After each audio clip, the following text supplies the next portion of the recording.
I'm living that vacation lifestyle. I'm eating s'mores constantly. I'm wearing a Hawaiian shirt. I'm on the beach. This is margarita time. I'm more powerful than I've ever been. It's the only time I've gotten sleep before doing one of these. Like constantly eating s'mores, like just like full on regular s'mores, or like s'more chocolates, or like I toasted 4 marshmallows immediately before starting this call. I have no critiques. You're living the life. If at any point there is some downtime where I'm not needed here, I may or may not sneak out to get another s'more. Now here's the thing, Dan. I've been to your place now.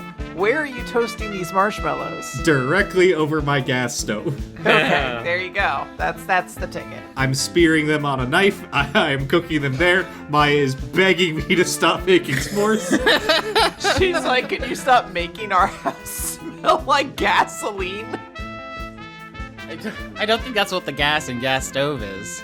Yeah, well, what's gas short for, Austin? Gaseous.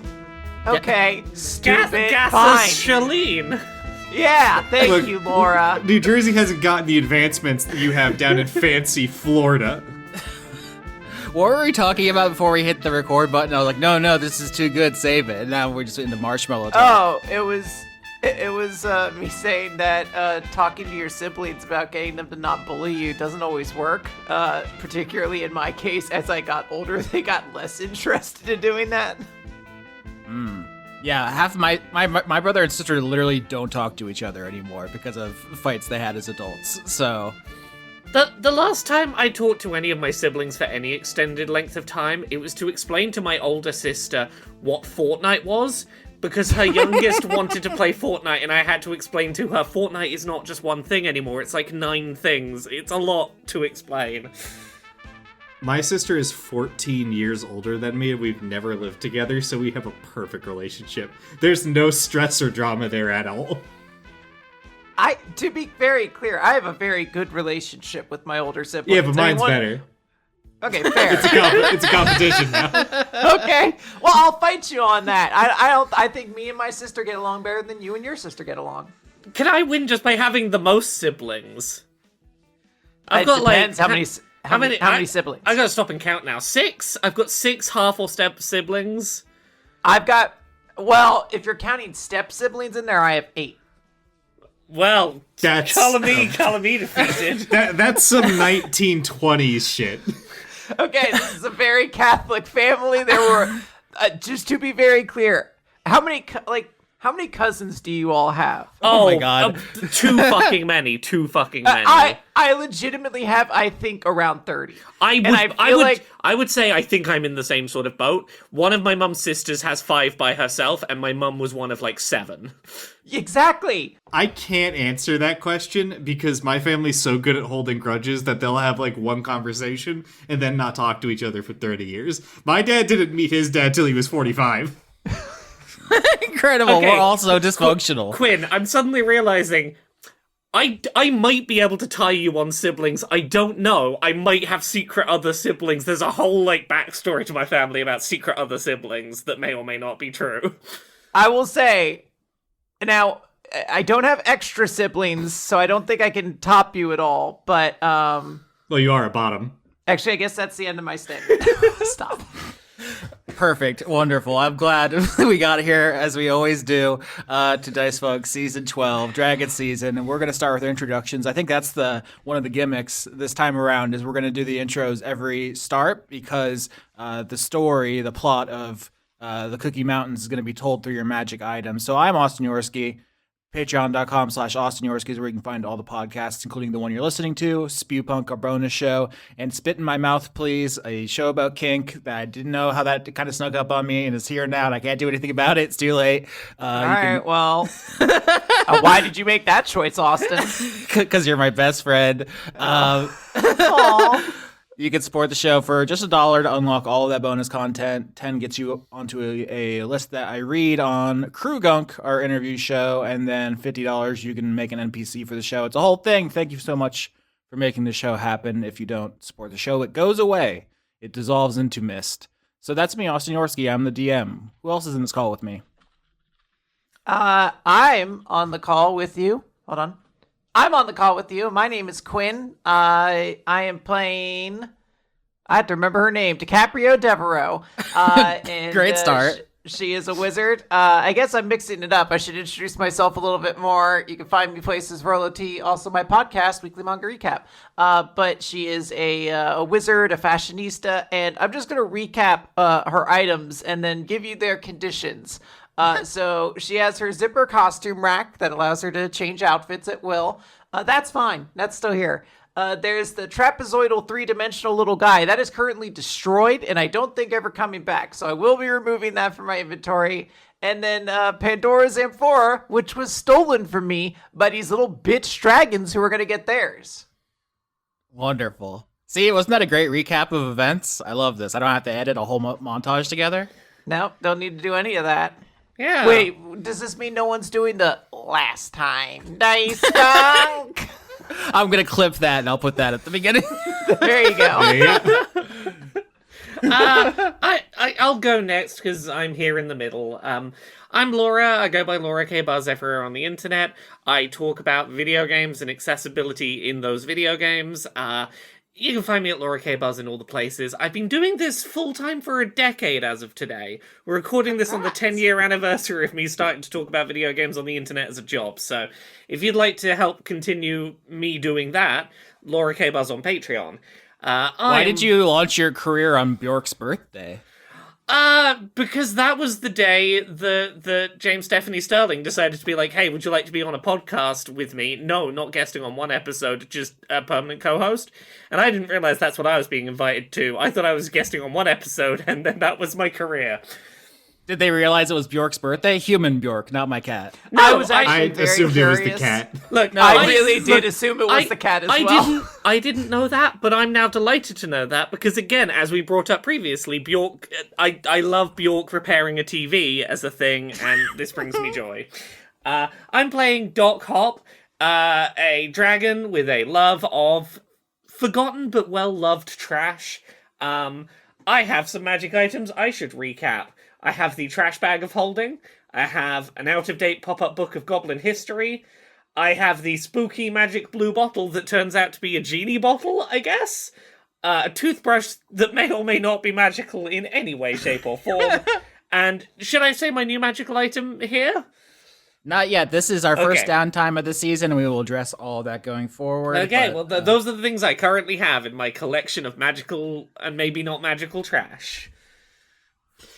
All right, that leaves me. Hi, I'm Dan. I'm not like a content creator online or anything. I'm sort of like a remora that has latched onto these bigger sharks, that being Quinn, Austin, and Laura here.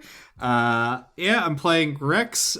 He's dragon, class dragon, species dragon. He's kind of like a little asshole weird guy. Anyway, magic items I have in my possession at this point. A regular anvil. A literal nuke, and that's it.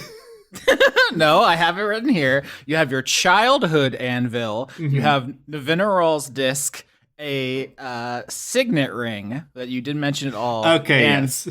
this is important, Dan. I need you to work with me on this, or I'm going to revoke your remora privileges. No. I still prefer to call it a literal nuke, but sure, yes, I have Nanarel's disc, and childhood anvil, and a signet ring that will let me punch through anything's resistances. I prefer you saying that it's a literal nuke, because that means when you start complaining that I have your mum's spooky genie bottle, I can be like, well, you have a fucking nuke, so You who's in don't trouble know now? about the nuke. We know that there's something ominous and humming in your bag. That could be anything. It could Sometimes be. guys just hum. I think we're going to start with kind of the cliffhanger of the last episode, which is the giant genie, the 10-foot muscular woman standing behind you, Doc Hop, and you are actually sitting in like the parapets of Rex Maximus's lair, his castle made of castles. Down below you is the battlefield where the trapezohedron exploded. Don't correct me. I'm I'm bigger than you. Don't even try it. Still in my inventory, it says trapezoidal. Yeah. Below you, you see your two siblings fighting all the various things that exploded out of the prison. But you are safe up here with the carbuncle. It is so cute. But now there's a large lady. Laura, what do you do about that? Okay. Hi. Gonna establish some not ground rules, ground understanding of what's happening here. Are you here to angrily take this bottle? Is that what you wish, master? Oh, okay, we're doing one of these situations. How many wishes do I get? Do you wish to know the answer to that? Okay. I'm going to give you an opportunity to give me some information without using up a wish, if they're numbered, because I genuinely want to know. Is this one of these situations where there's a limited number, but, like, if I want you to not screw me over with your interpretation of the wish, I should use the last one to free you? Because if so, I need to know how many there are to know when to use the one to free you. All right, Laura, to start the episode, can I get a persuasion roll? You are the face of the group as a warlock by trade, so you have a pretty high charisma score. Let's see how you endear yourself to this genie. I'm not in the roll 20. Let me get in there. I know You weren't ready. It was a lie. I thought I was God. ready. I had to fix my tech issues and then got distracted. Bjork would be so disappointed in you. On Bjork's birthday and everything. Again, I keep thinking it's the cat, and I just imagine the cat with a pair of headphones on looking at this call and just thinking, like, Laura, you disappoint me. Am I using the level 20 sheet still? This is a good question. For the downtime episodes, I'm going to assume that the kind of Calvin Ball stakes of you being level 20 are active. You can do what you want. I'm not expecting to throw anything at you that is, like, really dangerous. Okay, I scored a 20 on persuasion. All right, perfect. Yeah, the djinn kind of posts up on the lip of the ledge over the the yawning chasm at the side of this cliff, effortlessly, like, floating down. You can feel the heat coming off her body from just the constant steam radiating off of her body. I said this last episode, but she has bluish skin, but very obvious, like, magmatic veins underneath. I'm going to enlarge the picture in the Roll20 so you can see her. Well, she's also 10 feet tall, so she should be big as well. She's very large, yeah. I mean, you're in your level 20 dragon form now, so you're not intimidated by her. But if you were, you're a dragonborn level 1 sheet, like, she could vaporize you without a roll. This is a rare humanoid that isn't a small folk. Like, oh, you're like an actual big humanoid. Like, you're a reasonable one. Yeah, absolutely. So with the 20, she smiles at you and says, "Well, master, I think it's only fair to tell you that you are entitled to 3 wishes, and I will amuse myself based on my whims."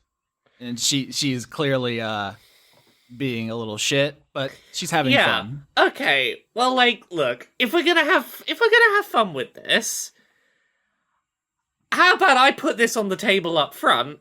The less of a little shit you are to me, the more willing I'd be to, like, free you at the end of this, probably. That's not like a threat or anything. That's just me being honest about my own emotional state. Master, you show your hand too eagerly. The game has only begun. We may be playing for decades. Be patient. Well, I've got to put the idea out there. Mm-hmm. Since you got so high on your roll, a 20, she chats with you a bit more as Max and DiCaprio are going to fly up here. They finished the fight down there. They won at the end of the last episode, so they can join the conversation soon. But do you want to do a history roll to see what you know about Jinn in general? Because there's kind of a deep lore here. Yeah, that feels like really important to do. 17 on history. 17 is really good, yeah. So there are different categories of things in this world. Dragons is one, goblinoids is another, elementals is yet another. That includes everything from the very simple, like, fire elemental, water elemental, just like they barely have speech or culture, to the djinn, which are the highest kind of elemental. They come in different elemental flavors, like water, fire, earth. They have specific names: Marid, Dao, Ifrit, etc. This person appears to be a steam djinn, so with someone with both fire and water heritage, which you assume is pretty rare because those two djinn cultures are basically at perpetual war with each other for what should be probably obvious reasons. But this is like Yeah. the kind of power. I mean, it should be evident by the fact that she can literally warp reality via wish. But this is like one of the only people who can hang with dragons. It's like very high level demons, very high level angels, very high level elementals are like the only thing that are in the conversation with dragons as far as power in this universe. So I'm not saying you should be afraid of her, especially 3-on-1 with your siblings, but like it's something to keep in mind. She's not a goblin. Yeah. And yeah, she could would be used to power a steamboat. if we use up one of the 3 wishes. Well, Yeah. you could just probably put her inside of it. She's giving off steam. I'm looking at the top of her head right now. That's got to be doing something. Maximus and DiCaprio, as you approach, there's a 10-foot tall blue woman who half of her body is made from steam. Like it seems like literally like parts of her back and head and shoulders are just like missing because they are just an ever flowing gout of like superheated water. Do you wanna tell me your name so that I can like introduce you to them without just referring to species?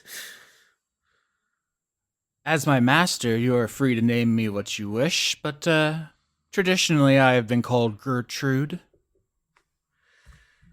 Good to I know. like the chocolate. Gertrude.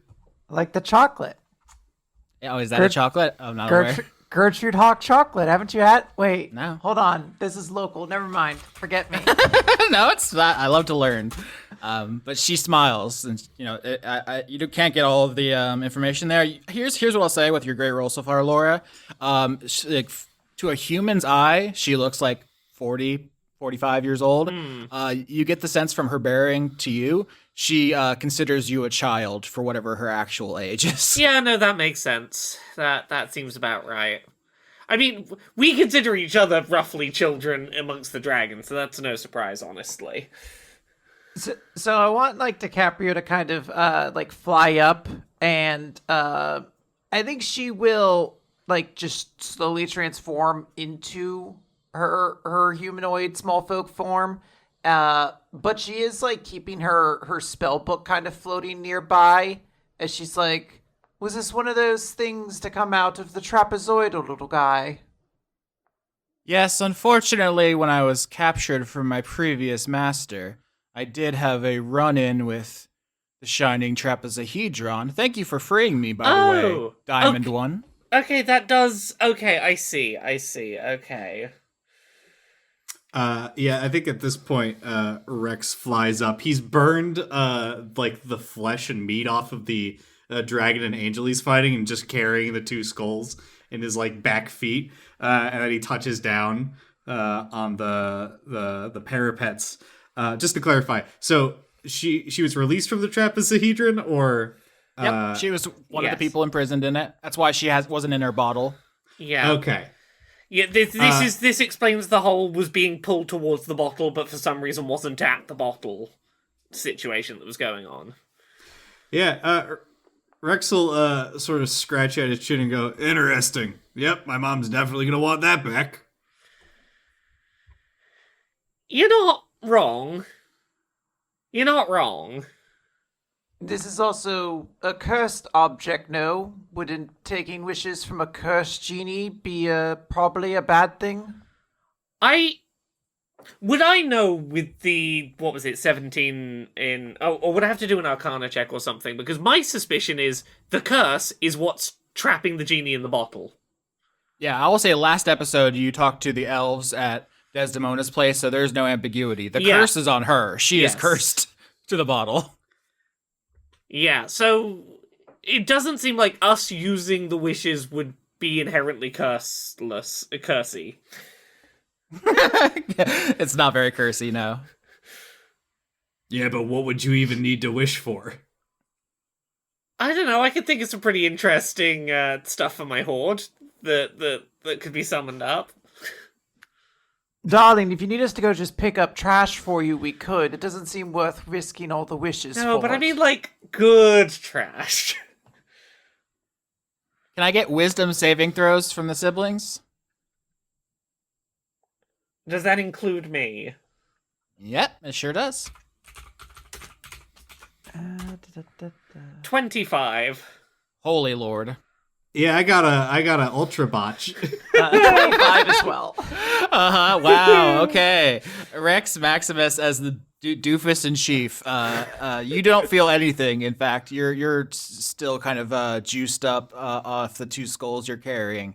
The two sisters though immediately clock. Gertrude just tried to use detect thoughts to read your mind. You with 25s, both of you swat her away effortlessly with your magical defenses. Rex, she just fully reads your whole shit. Oh wait, hold on. This is a spell? Yep, it is. All right, I get to roll twice. I got a botch again. No way. A second No zero way. botch. Fuck. A botch -1 fucking twice. I love dice. This is genuinely the reason we roll instead of just make up stories together, because I would never have chosen that. Double botch. She is in there. She knows you better than you know yourself. Yeah, I guess Rex is he is as open as a person. He's not hiding it. Well, I guess he is hiding one very specific thing currently. Yeah. But also at the same time, in any other scenario, he's not really pretending to be anything else, so it's not like he's thinking of guarding his mind like that. Absolutely. No, she just chuckles over you and says, I hate to be left out of the conversation, dear. Did she do we know that she just read Rex's mind and probed? You both of you roll 25, so you absolutely know that detect thoughts was cast on you, and then you can pretty much make inferences from there. Because Rex is sitting there drooling Well, probably you could see Hop's reaction and vice versa, and Rex not reacting at all. It just simply gone. I was gonna say I'm tempted to cast the spell. I don't want to instigate combat, but I don't feel like DiCaprio is going to be super cool with the genie just casting spells on her siblings. I think there is a part of her that wants to almost show that it's hey, if you fuck with us, you are squaring up for a fight, Queen. Yeah, I mean, do what your character would do.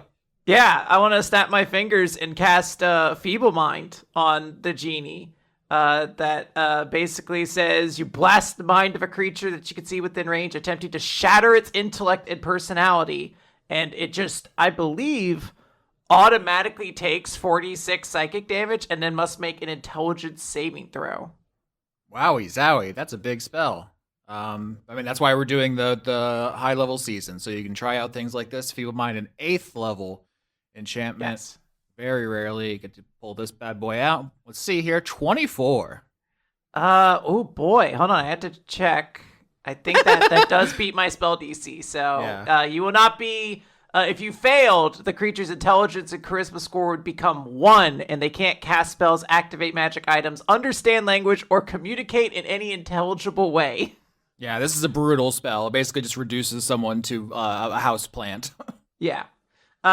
So unfortunately that doesn't happen, but I am trying to show that it's hey, let's chill with throwing out the spells at one another.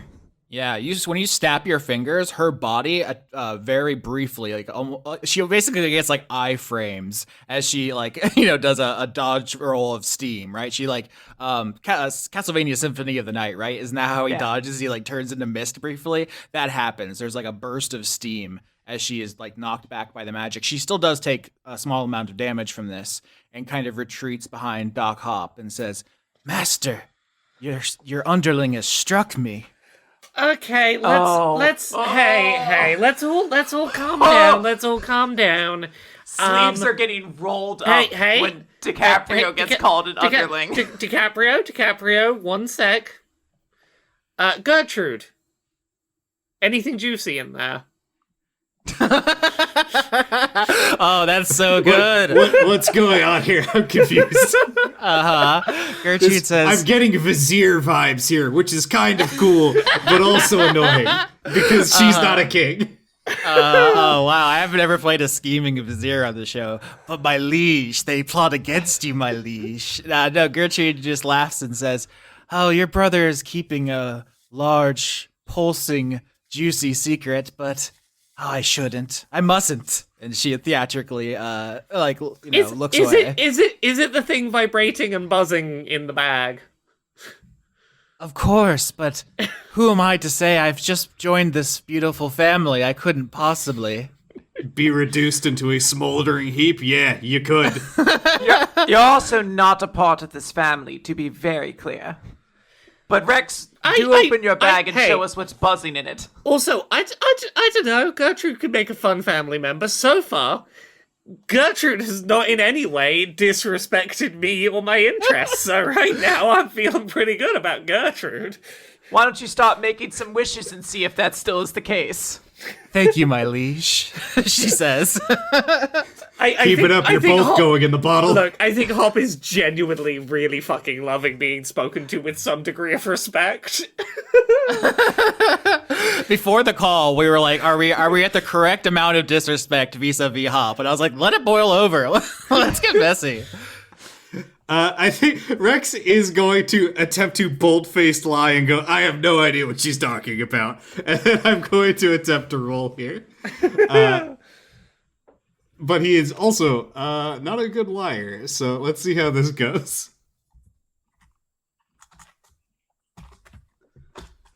5. Very clearly knows exactly what she's talking about. You're holding it in your hand. You're like, I've never heard of what you're talking about. Yeah, he strikes like a wounded pose, like, how dare you insinuate that I am hiding, and it just fucking falls out of his bag. You dropped your nuke. Your castle just explodes and just pans out for the mushroom cloud. Hey, you can set a nuke on fire and it wouldn't go off. That's not how nuclear bombs work. Hey, Rex. Hey, what you got there?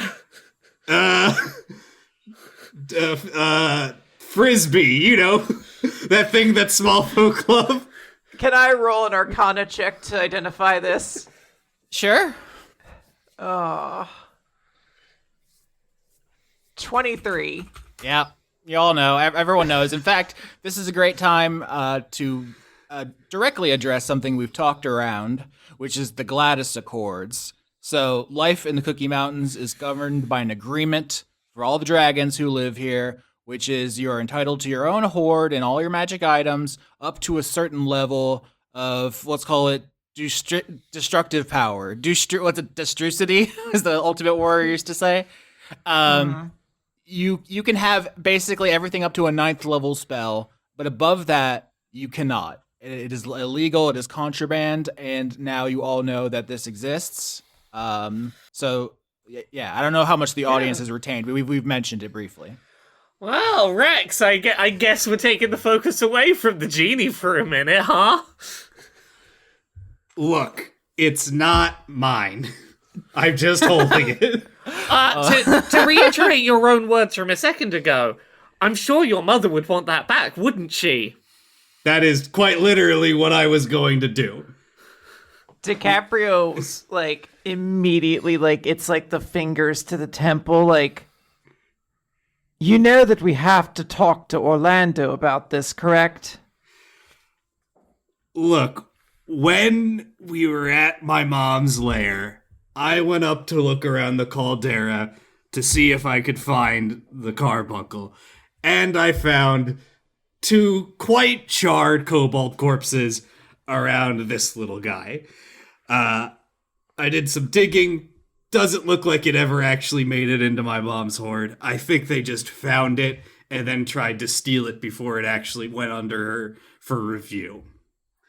Gertrude scoops up the carbuncle theatrically and says, Rex, how could you keep this from us? Keep pushing your luck, Vizier. You're in my kingdom right now, and I hold power over executions. DiCaprio is going to, like, very sternly step in front of Rex. Rexecutions. And she's going to say, I think perhaps we might be able to come to some level of an arrangement here, Rex. If your mom perhaps would mind aiding with the removal of a curse on myself at some point, I would be happy to find a cursed item to replace her hoard with. And perhaps in this show of good faith, we can then overlook anything else that might have been discovered inside of her lair while we were in there for a task for Orlando. I mean, I was just gonna give this to her to deal with however she saw fit. I'm fine with that. I was just gonna give it back. Again, she's not responsible for some stupid shit her kobolds did. Well, you are responsible for discovering that she has one of these. We had a job to do. We had to get the little guy. And he points at the carbuncle. Yeah, but isn't our job also to, not hang on to these things? Was I supposed to drop everything and not find the carbuncle? I don't know, you probably could have gone on, a little 20-minute detour to go, hand it into the misplaced nukes department. Yeah, and where is that department exactly, Hop? I don't think any of us have been in this position before. Up your butt and to the left, Rex. Shut up and put it away for right now. DiCaprio's, immediately going to start thinking, how to handle this situation. She has now mentally said to herself, alright, Rex is worthless, and I don't know, Hop seems entertained by this genie. She's immediately okay, the responsibility's on me. I have to figure out how we're going to handle this. Hop is looking to Gertrude to just be these two. That's the look. Gertrude casts calm emotions on the carbuncle and is babying it, cradling it, and hovering over your shoulder, just doing commentary. Be Thanks, buddy. Your siblings are so angry. Right? I know. Gosh. They're like this all the time. Master, you should inform Orlando first about the disc. He will reward you most handsomely. Are you suggesting I could for once be the favorite child for a moment or two? The chance is there. You can seize it, my liege. Oh, shit! Hop just suddenly starts eating cherry tomatoes for some reason. I'm I knew this is where this was going. All right, but we are in our first downtime. So at a certain point, you all are going to fly away and go see your father for the Cookie Bicentennial 200 years of peace, thanks to the Gladys Accords. Gladys is the name of the kobold who drafted this law that has really worked, succeeded in avoiding conflict here in these mountains. It also stands for the general laws of allocation, duplication, yielding, and sharing. Which is something you're all going to have to deal with going forward. But we're going to talk about your individual scenes. So this isn't like a human party, which is from 7 to 2, right? A dragon party takes weeks, maybe months to do. There's all kinds of activities. Someone has imported a number of frost giants to hunt for sport. There's 100 tons of various foods and cuisines. In fact, the dragon for whom the Cookie Mountains is named is a hoarder of sweets and has brought just innumerable goodies for you all to share. There's a number of social interactions you're all going to have here, and I think what we're going to do is each of you are going to tell me about your lair, your horde, your small folk, as represented by downtime during these celebrations, because this season, downtimes are not going to take place over a couple hours or a couple of days. They could potentially be years or decades that we are kind of montaging through, because to a dragon, things take place along a much larger time scale. Yeah, so am I describing to you what my character's lair looks like first? The floor is yours. I want you to, because we're not leveling up, so you're not getting any new abilities or anything. You're going to tell me about, especially in this first one, just establishing what your home looks like, what's going on there, and then the only mechanical upgrade you're going to get is tell me about an item you found during the month-long celebration. Yeah, absolutely. So DiCaprio's lair, and I guess where her, everything is set up, is on a mountain, and she has a museum on the top of her mountain that is sort of dedicated to everything she's done as a model. Her small folk take care of it. They're all dragonborns. Most of them jeweled dragonborns of some kind. And her people live in excess. Everyone is like extremely well taken care of. Everyone is like wealthy to some degree. Everyone is in like extremely fancy clothes. They are like extraordinarily well taken care of on like a fiscal level. It is very unclear if she gives any shits about her people. Beyond that, she really wants to make sure like they're taken care of, and almost sees them as a sort of status symbol of herself, like a reflection of her skills. But everyone, like, it would be pretty cool to live there. You would never have to worry about any money or food or anything like that. You could live like a king every single day if you wanted.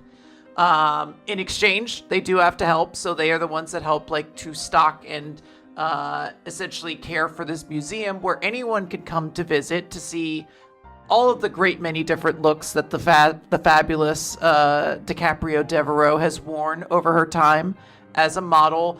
Basically, there will be mannequins with her different outfits, and as soon as she is like finished wearing an outfit to something, she immediately has it like processed to go into this museum. And in it, I even think she probably likes to have like versions of her like her outfits she wears that people can just come and like get a copy of if they wanted. If they were like, I want to dress like her for a day, that's just something you could do there. She just likes it being this thing that people can look around and sort of view her and see her and all these sorts of things. But as we mentioned, all dragons have like an inner lair, and that is where like the grand majority of her horde would be, because DiCaprio loves like beauty and fashion. That's kind of like her horde. So like I imagine her inner chambers is essentially like a room you would get dressed up in, but like sized for a dragon. Like it's this enormous room with like 2 different full-length mirrors, one of them sized for a dragon and then one of them like sized for a person. And just like throughout the room there are these things like accessories and, you know, clothing items and just like even just decor and stuff like that on the wall that DiCaprio is just like, this is beauty to me. This is gorgeous. This is what I want to just like be surrounded with essentially at all times. And this is, I think, where she like goes to essentially get her outfits designed and things like that. Her new item that she's coming into this place with is a pair of sunglasses. Now, I wasn't 100% positive on what to call it, so I came with a couple suggestions, and maybe you guys can let me know which one you think is best. I have the Scorching Ray-Bans, the Corey Hart sunglasses, which implies that they can be worn at night. I have Visometers, the Optical Illusion parentheses trademark, or Macaulay Culkin's glasses from My Girl, which you do have to refer to by a character going, he can't see without his glasses. That one. See, I was going to go for the Ray-Bans. I was quite fond of. That's Scorching a good one, Ray-Bans. but the glasses don't cast the spell Scorching Ray, so that is No, they don't. misleading. Doesn't make sense at all, but I mean, all right, sounds like you're going with Corey Hart sunglasses. I guess. I have a pair of fit-over sunglasses that I wear when I'm driving because I already have a pair of glasses, so they just like slot over it. And every time I wear them, Maya looks at me and calls them the racist 5000s. All right, well, when your character gets sunglasses, you can decide to call them that, I guess. I guess it looks like cop glasses. I don't know. This item is a pair of sunglasses that allows DiCaprio to gain proficiency in a skill once per short rest. So she can use it to basically be like, okay, I'm good at this now. And in my mind, each time she like picks a new skill, like the lenses tint to a different color for it. She's like, gotta get, expertise in the athletics right now, and the lenses will turn like blue because blue is the color of sports. So yeah, we'll see how that goes. I imagine though, if she's like returning with this for the first time, she's probably having one of her attendants take the item to prepare it for the Gladys Accords, because the whole thing is like items like these should be duplicated and shared and made available to as many people as possible. And for items like this, DiCaprio has no issue with that. Sure, we're going to discuss more about the specific parameters of that shortly. I will say, you're the only one who came to me before the season with a named small folk already in mind. Do you want to tell the audience about this character? Yeah, so in my mind, I was like, okay, well, DiCaprio can't design her own clothes because that just doesn't sound like that's not generally how this works. There's like a designer and then a model. She just places herself at the top of the hierarchy. So she has a sort of personal tailor. Their name is Lace. They are a sapphire kobold, or I guess dragonborn rather. Kobold was in there before we changed that. So this is a sapphire dragonborn who is essentially one of the few people that this is probably maybe the only actual member of her small folk that DiCaprio knows the name of. I was literally going to say that at some point that if there was like a crowd scene at your lair, you would be like, "Can someone go get Lace? I don't know any of the rest of your names. Please help me." Yeah, she views them essentially like it's what was the scene in the Persona game where it's a bunch of kids in gym class? You're like, I can tell who the main characters are from this scene alone. Yeah, I mean, I actually thought about that. Like, that's an anime technique as well. Is like characters in the background will have like no face to save that time and money because they're not important. So like to you, a lot of the people are like, they may have told you their name and you may have seen them before, but they just don't register. Yeah, and that's, I think, the case. I'm sure she has met a great many of her small folk throughout the time. She has different attendants to do different things, but she is generally a delegator. And Lace, because they have a personal connection to being the only one who designs a lot of her outfits, they are the only ones who really actually have a relationship with her to any extent. Everyone else is just a small folk. But this is someone who she considers maybe even like to a certain degree a friend. Like in the same way you kind of consider your cat a friend. Yeah. Do they have any like specific traits or anything? I just did the very obsequious vizier for Gertrude. Is this like your Alfred to your Batman, or do you have a different kind of idea in mind? I did, but I honestly do truly enjoy the idea that this is the Alfred to DiCaprio's fashionista Batman. Mm-hmm. So yeah, it's the sapphire dragonborn standing there in a tuxedo, being like, "Very good, DiCaprio. I shall bring the latest piece from the collection." And you're like, "Wonderful," and just like not. Yeah, we'll explore it as the season goes on. Absolutely. DiCaprio is like, "Thank you, Lace. I can always count on you for the utmost skill and rapport." I Googled what is the largest mirror, because you said there was a dragon-sized mirror. And Google was like, actually, the Utah salt flats can be seen from space, and they are reflective, so they are a mirror. And like, yeah, I guess, but that's not what I meant. No, what you're probably thinking about is like, big space telescopes have fucking huge mirrors.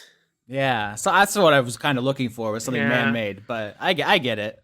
I mean, it would be kind of cool if I had the Utah salt flats, though, as the mirror in my dragon horde, because it's the only thing big enough to capture my beauty as a dragon. Uh-huh. I mean, so you said your museum is on top of the mountain, but, that could be, you could have a isolated mountain near some flats. Like, this is a large, diverse biome. That's kind of one of the miraculous things about this whole place is it's geographically impossible. It was created by, the dead dragon gods for you specifically in a way that defies physics. We've talked briefly about like the ever-flowing lava from Rosaline's lair, which is not how magma works, but it just does. Questions, things to think about. Yeah, so I think DiCaprio is kind of talking through some of her own thoughts right now, because she's trying to like work out how to handle everything that's just happened. And I think like her first order of business is like she kind of like throws out there like I've forgotten the name of them. I didn't write it down because they annoyed me, but the little fucking sibling fairy dragons. The Cymbeline siblings. The Cymbeline siblings. Like she is like putting out like she's like, if anyone can find any information, I need that as soon as possible. I also need someone who can help me find out how to create a cursed object. I need to replace an item for Lady Rosaline's hoard. Of course, Miss Devereaux. Yes, so she just says these things and assumes someone is immediately getting on top of it. She's kind of looking around. She also, I should note, this room is gigantic because it is sized for her to just exist in here as a dragon, but she oftentimes does just walk through it as a human. Or I should say rather as an elf in her small folk form. And that's what she's kind of doing right now. She's like kind of like looking over notes and things like that, but she is like dedicated to being like, all right, I've got to figure out how to get rid of this curse. I got to figure out how to get an item to Rosaline to make things square with us. What are we going to do about Orlando? Like, that is like it's one of the only things she doesn't say out loud because she knows she can't. She's just like, what am I going to do? Am I going to mention this nuke or not? Like, she doesn't know exactly where to go on that. Lace says, I will deploy your spies across the lands to search for the Cymbeline siblings. I could also have any information we currently have about them brought to you. As far as bestowing a curse, this spell is within your grasp, your powers, of course. Would you like to call in? And Lace seems as if to ask you an uncomfortable question. If you have something, I would like to hear it. Well, it's just that several of your previous paramours are quite adept spellcasters. We could perhaps bring in Lady Falconbridge or Viola. Not Viola, she's a bore. That would just be a curse on myself. Before the season, I asked Quinn, because you said you wanted to do Toxic Yuri this season. Yeah. And I said, do you want to have like an upper class girlfriend who's kind of like a rival on your level, or like a lower class girlfriend who you didn't respect properly? And then I said, trick question, both. Yeah, I'm having her sit here, and she's like gauging between the two. And she just kind of like comes away with it, and she's like, tell Lady... Oh gosh, I can't forget her name, but I'm like, is it funny if DiCaprio's forgotten her full name at this point, Lady Fingerhawk? I'm gonna have to change it to Lady Fingerhawk now. It's Falconbridge, but that's good. Falconbridge.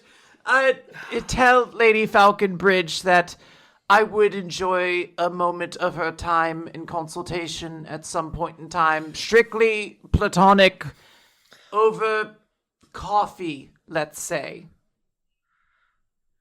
Unless she wants to do wine, in which case it can be over wine as well. That's not preferable. But again, emphasize platonic in this note. It's 1 a.m, and the words Toxic Yuri woke me up so quickly. Oh. It was like getting hit with cold water. Yeah. Yeah, Lace says, of course, Miss Devereaux, I shall secure a medium quality cask of ale for your meeting. And it's like slip away. They melt into the background unobtrusively. Yeah. DiCaprio is going to like take a moment where no one is around her at this point. Like, I assume she is in just herself in her innermost chamber. And there is, like, a moment of, like, where, like, her shoulders slump. But then also, like, she'll kind of, like, let, like, the stomach kind of come out a little bit. Like, and, like, spread the She's leg. been Like, clenching real, the entire time. like, it's, like, a real, like, I don't have to be, like, holy shit. Like, my back has been so straight for the past, like, 17 hours. This is ridiculous. Like, she's almost, like, flopping on the floor. Like... This is like when you get home and you're like, I'm just throwing on sweatpants and the biggest t-shirt I could find. That's all I want to wear for the next year. What if the glasses were Gucci, but Goo, and they're made by plasmoids, the D&D creature that are made of goo? Oh, so Gucci sunglasses. Exactly. Okay, because I wasn't sure if you just meant like, you know, made from the gooch. And I'm like, I mean, I enjoy... Who doesn't enjoy a good gooch? That's what you were about to say. I enjoy a good gooch as much as the next person, but I don't know if I want them making my glasses. Goo sunglasses. Not getting a lot of options online for this. Yeah, I can go with the Gucci sunglasses. Yeah. Did I talk to anybody at the party? So we're gonna have the three sibling scenes, and then we're gonna cut back to the actual Centennial itself. But imagine that each of these scenes is happening over like the month that this Rager is going on. Feel free, like you're a level 20 dragon. You tell me what happens, and I have very limited ability to resist you. If you want to be like, I go, do something cool. Yeah, I'll say that I do think that, like, the course of this time, like, DiCaprio is going to get active information on the siblings, or whatever their fuck their name is. It doesn't matter. They're going to be killed soon. So Okay, it's rather irrelevant what their names are. But she is going to get that information, and I think she is going to start looking into, like, she is going to find an item in her hoard. Like, I think she's going to find some, like, really beautiful handheld mirror, and she is just going to keep it on her person with the intention of this becoming the cursed object that she is going to give to Rosaline at some point. And I don't exactly know what I need to do to create a curse, but she does want it to involve killing those dragon siblings. Absolutely. I will say there is a spell bestow curse, but it's a relatively modest thing as written. We're going to have to customize it to make it nasty. Can you roll history just as a representation of your dragonborn going out into the world and trying to gather intel on the Cymbeline siblings? I made it that way on purpose, and I fucked myself. I thought it was to fuck you, but I just stepped right on the rake. 16. Yeah, that's very good. So, fairy dragons are not true dragons. They are technically a separate classification of thing. They are fae. They are really very physically weak, but like many fae things, they have a kind of seemingly inscrutable set of like rules and ethics. Like it's hard to understand why they do the things they do. Annoying. So here's what I'll say is the information you get back is that there are dozens of these people, these Cymbeline siblings. They all call themselves Cymbeline because Fae believe in true names, which is basically that everything has a name which can be used to control it. So they do have individual true names, but they never tell anyone because that would allow you to control them. They also like to fuck with you. It should be said. Oh no! Yeah, you're never gonna know which one has your amphora right off the bat. Oh no, it wasn't that. Oh no, what is it? Austin, I want to try to find out one of their true names. Yeah.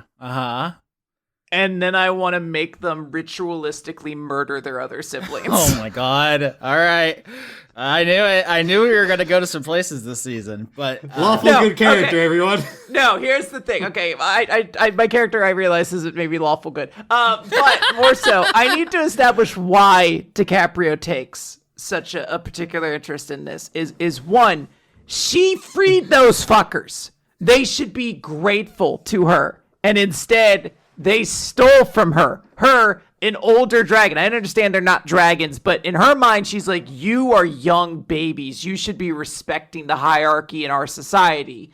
And I think also she's just like, I need to make a point that you don't steal from DiCaprio and get away with it. So she is going to make this like a bloody, violent thing. Like, this is not going to be like something, like, she is okay with the fact that like, this will be an event that'll be talked about.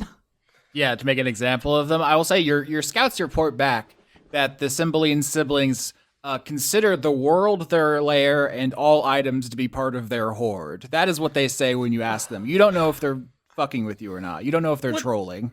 Wouldn't it be great to have access to, like, something that could grant wishes to find out one of those true names?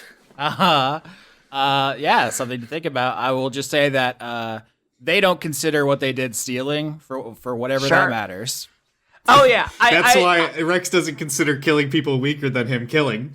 Yeah, I truly do acknowledge as Quinn the human that this is an extreme response to them. It's just, I was like, this is what this character would do. She is not gonna fuck with some no-name dragon stealing from her hoard. Like, that shit cannot fly. She's gonna drain all the iron out of their blood and turn it into a ring. Oh my god. Yeah, so for your downtime, you have got the Gucci glasses and you have sent your scouts out and you have made perhaps a lunch date with an ex. So a lot of ground covered. Yeah. Middle sibling time. Oh, I got Toxicuri. stuff now. Toxic Fury! Ah, I'm here! Yes! Is it too late to wedge some Toxic Fury into my story as well? That's a great idea. I love that. I mean, you can do whatever you want. You're a level 20 steel dragon. Right, so I'm supposed to be telling you about my lair and stuff, right? I would enjoy that. What's going on with that? So, here is how I picture my whole little small folk and horde and lair situation. It's kind of the garbage dump. There is more to it. There's more to it than just the garbage dump. The garbage dump is what we focus on when thinking about this lair. But the way I like to picture it is there is this mountain with essentially the garbage dump at the bottom of it. But just sort of a little further along at the base of this mountain is essentially a hippie commune of goblins that are chilling out. Because they have, my little small folk selection have set up there because there is nutrient-rich soil from all of the decomposing trash nearby, making it easy to grow bountiful crops.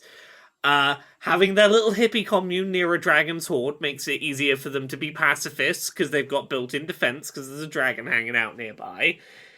And it's just a big trash pile where these small folk just spend their days growing vegetables to eat and looking through the trash for, I guess it'd be the difference between true trash and usable materials.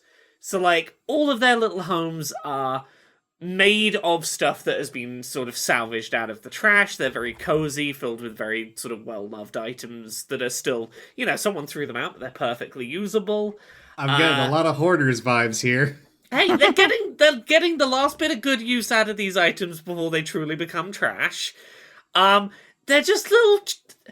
Picture the hobbits from Lord of the Rings, but they sort through the trash. But when they're not sorting through... But their house is made out of Domino's boxes. I gotta say, this is important. The hobbits from Lord of the Rings are a species called halflings. Your guys are goblins, to be clear. Yeah, to be clear, these are goblins. But I mean, in terms of the lifestyle they are living, sure, they might be, sorting through the trash to, find a perfectly good sofa someone threw out. But also, between that, they're just, growing vegetables in the garden and hanging out and being very chill. While, sorting through the trash, looking for stuff to bring to Hop in her sort of cave a little way up the mountain. They are specifically on the lookout for items that sort of tell a story or have been held on to long beyond their prime. When you see a picture of someone will post, here is a stuffed animal that I've had for 20 years, and here is a fresh one of that same stuffed animal, and they don't look anything alike. That's the kind of thing they're looking for, where it's a thing that has been well loved to the point of completely being detached from its original state. Now, is it always well loved, or is it they find a pipe that very clearly has been splattered with blood because it was a murder weapon and then thrown in the trash? Are they collecting that too, or? I mean, less interested in that because that was a thing someone wanted rid of. This is items that someone held on to so long and just couldn't bring themselves to get rid of. Kind of items, if that makes sense. Things where it's this clearly meant so much to a creature with such a short life. Why did you hold on to this for your entire very short life? I want to know. I want to understand. Got it. So not the murder weapon, but the blood slides that Dexter threw out when he thought someone was onto him in the serialized TV show Dexter. 1,000%. If you were to have found some serial killer's little briefcase of mementos from the murders, that would probably be of interest to Hop. There's a story to that. Was that for me, Dan? I just watched 9 seasons of Dexter. Insane statement, but I also kind of like Dexter. Got worse over time. I just like a weird little guy doing stuff. I've enjoyed a bit of Dexter. I've enjoyed a bit of Dexter in my time. Okay, we need to schedule a Dexter cast because I have real fucking big feelings. All right, Austin, I'll rewatch all of Dexter, and then we can do a cast on it.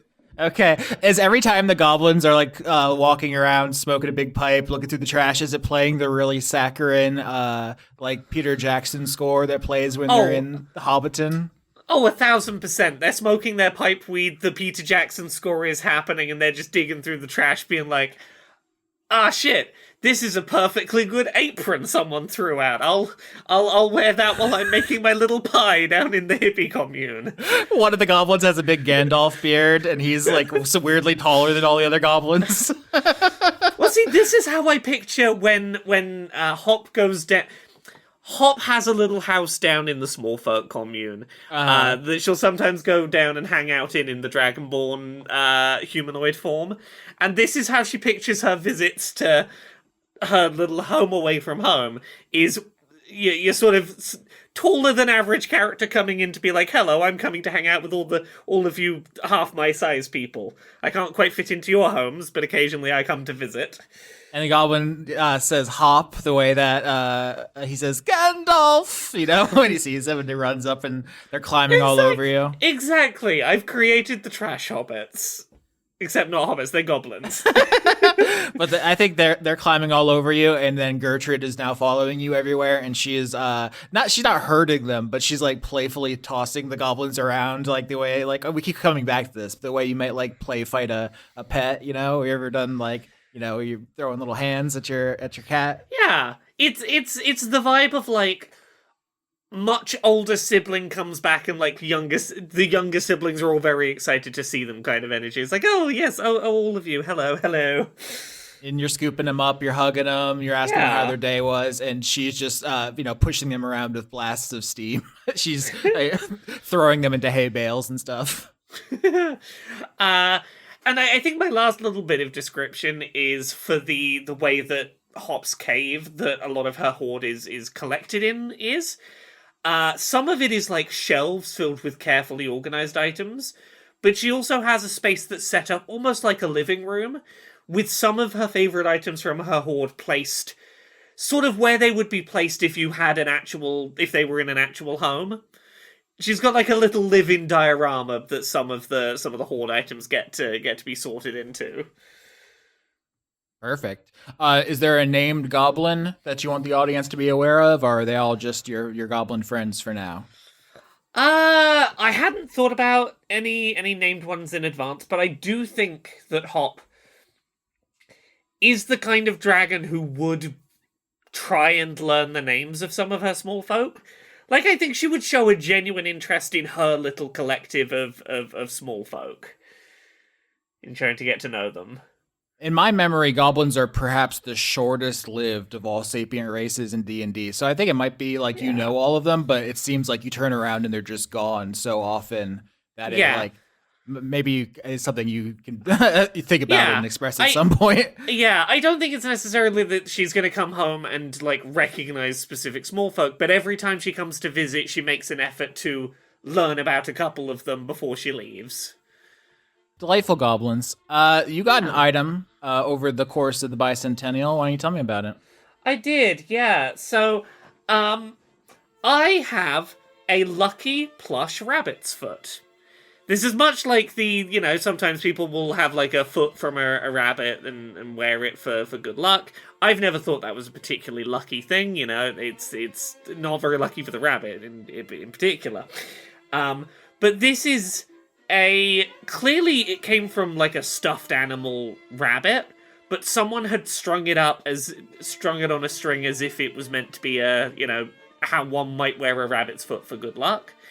Hop tells herself that this might have been like, maybe someone that was like vegetarian but still wanted a good luck charm or something like that, and there's something very sweet about this that she's found herself sort of gravitated to, and this lucky plush rabbit's foot grants Hop a status called Lucky.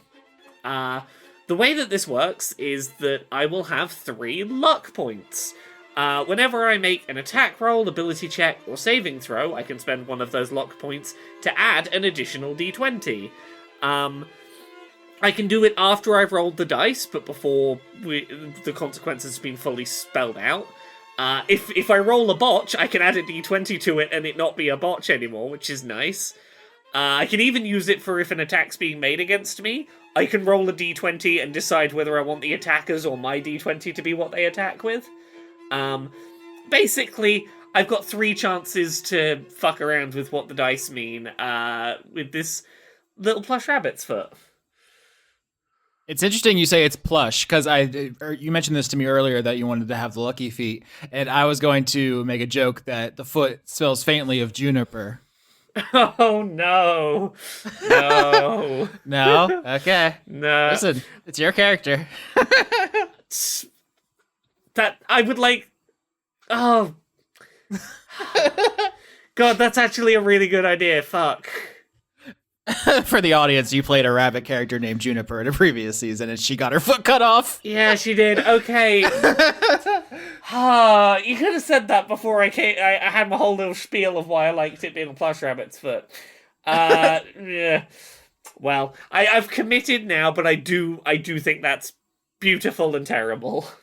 Anyway, here's my magic item, the cut off severed foot of a rabbit person.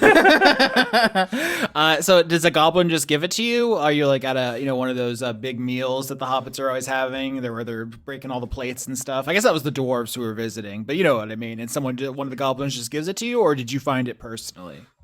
I think this was from one of the goblins. I think this is, upon news that I've returned, I think there's a little line of goblins who've come to stand outside my dragon folk-sized dwelling, and have come to just knock on the door and be like, "Hello, I brought you a little thing. Do you like the thing?"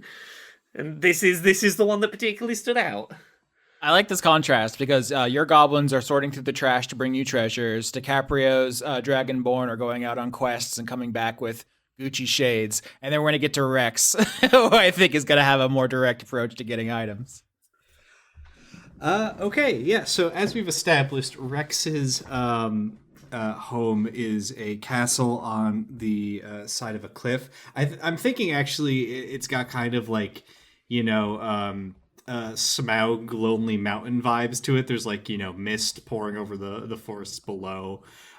Rex himself has very few, if any, small folk. It's not something he's really like actively tried to cultivate or pay attention to so far. He's the youngest of the siblings. He's probably in terms of like, he's probably only been out on his own for a pretty short period of time, at least in like dragon terms. Like maybe he's pretty much only just kind of finished setting up an actual home for himself. It's like he just left for college or something like that in a lot of ways. So like there are like small folk inhabiting the area around his home, and potentially inside of it. He's not paying that close of attention, but he's not like really interacting with them all that much outside of, I think, probably every so often, if he catches wind that there are small folk like in his immediate vicinity, and he considers himself their king, right? But he has nothing to ask of them. There is nothing that like he wants that he isn't just going to go get himself. Like if he wants a crown, he's probably just gonna go out and take it from someone. But if he sees like small folk nearby, he believes that he owes something to them as a king. So when he goes out hunting, he's killing like, some giant gorilla monster, and then just dropping a hunk of meat roughly where he thinks that small folk are, for them to feed off of, and then flying away. Yeah, his home again is a giant castle built of smaller castles. He's ripped off them off of other existing small folk homes. So it's not like there's a consistent architectural style. It's just mishmashes of various castles, pagodas. He probably got confused at some point, or maybe didn't, and just took a church tower. So he's got a big bell up there that goes off maybe a couple times a day, or he just knocks into it when he flies out. Because, popes have power, too. We learned that quite clearly last season. Mm-hmm. And his main, I guess, lair is gotta be just a huge, expansive throne room. It's got just stacks of thrones kind of tossed haphazardly on top of each other. I don't think there's really an organization to his hoard. Like, things that were collected in the castles that he took them from are there, like, in roughly the spots you'd expect them to be. So stuff from a dwarven hold is in a dwarven hallway. But everything else that he's gotten since then is just kind of dumped all into the center area, and he's smauging it. He's sleeping under it. He's sleeping on top of it. And I think he spends very little time in his lair, because as I was thinking about Rex, I've realized this man does not have friends. And he's probably only really interacting directly with like his family, or occasionally at this party, if there is a montage happening, like a lockdown shot, Rex is picking up people from this party to have a one night stand with, and then they're like, it's just a different person each time. There's not a consistent dragon coming through here, right? Mm-hmm. Yeah, you're a hotshot playboy. Your dad is the president. Yeah, and Rex doesn't, I think, actually like to spend a lot of time alone in his lair, because that would force him to think about things. So he is spending most of his time at this party hunting the frost giants, fighting, carousing, stuff like that. Oh, one other note I would put in here. The only parts of his hoard that I think there is any level of like reverence to are like trophies from things that he killed and found to be like an interesting fight. And I think there is actually very few, if any, dwarven items in this lair. I know he said that he's been trained by dwarves to be a blacksmith. We'll get to that eventually, but something seems to be like intentionally keeping him from collecting more of their stuff for whatever reason. And yeah, his item that I think he probably got just throughout the process of partying, carousing, maybe he killed some entertainment that they brought here, is the crown of the Beast King. And this is it's difficult to call it a crown. I think it's probably more like a leather like circlet that has had various monster teeth inlaid into it that you'd wear around your head, and he's just kind of like slipped that onto a bicep for the time being. Oh, and one other thing I'd note, something that was set up in the season where we described the dragon biome was that there is a big stadium, because Train, a character from a previous season, was a sports and Olympics nut. And I think probably Rex has spent a large amount of time in those stadiums fighting people for trophies. I believe we established that was called the Bro-Olympics. Was that a worldwide sports phenomenon? Yes, the Bro-Olympics. And I'd say Rex probably has a fair amount of Bro-Olympic trophies that he has collected over his years. Also displayed with at least some care for those. Okay, so during the Bicentennial, they bring out it's like some kind of arch druid who's like, has this the beast crown? What'd you call it? Yeah, crown of the Beast King. The beast, yeah. So the Beast King comes out and is commanding all manner of like deadly creature to attack you, and you just completely own his shit so powerfully we don't need to roll for it. Yeah, I think probably what happens is that he sends out his swarm of squirrels, right? And Rex just unloads a fire breath on it. The only thing left afterwards is this crown clattering to the ground in a heap. I think you'd be surprised what 13 squirrels could do. Well, I get that reference. Yeah, I'm aware of your Magic the Gathering decks, Mister. I'm running. I'm doing Eldrazi stuff. Yeah. Rex is. I'm using shapeshifters. Whatever. Fuck you. All right. So land destruction. You're already wearing a number of crowns as like bracelets, circlets, like little accessories. You add another one, and this one, I don't know if you explicitly spelled this out. It lets you cast the spell Find Familiar. Yes. So he can summon a little animal slave, basically appropriate to whatever environment he's in, to do things for him. Okie dokie. So your lair is the Castle of Castles. your small folk are not your problem. They're none of your business. And you are, of course, still hoarding status symbols of authority. Are there any like subplots or anything you want to advance? Like, for example, during DiCaprio's scene, she sent out minions to find the Cymbeline siblings, and she set up that meeting with Lady Falconbridge. I guess I should also ask Doc Hop, is there anything in that vein you want to put into motion? Because the main arcs, like the 3-episode quest you're going to be on, is like delving into other hordes. So like this downtime is when you get to kind of play in the space of other things. Yeah. So I guess, correct me if I'm wrong, didn't DiCaprio snatch the disc, right? No, I didn't take anything from you. I think she's not taking it from you or anything like that. She's just thinking to herself, like, I know this information and I have to decide whether or not I'm going to share it. Because she's considering you less in the equation now. She is solely really now considering, like, if I say this, I really turn Rosaline into an enemy. So she's weighing that right now. Yeah, so Rex is going to do exactly what he said he was going to do.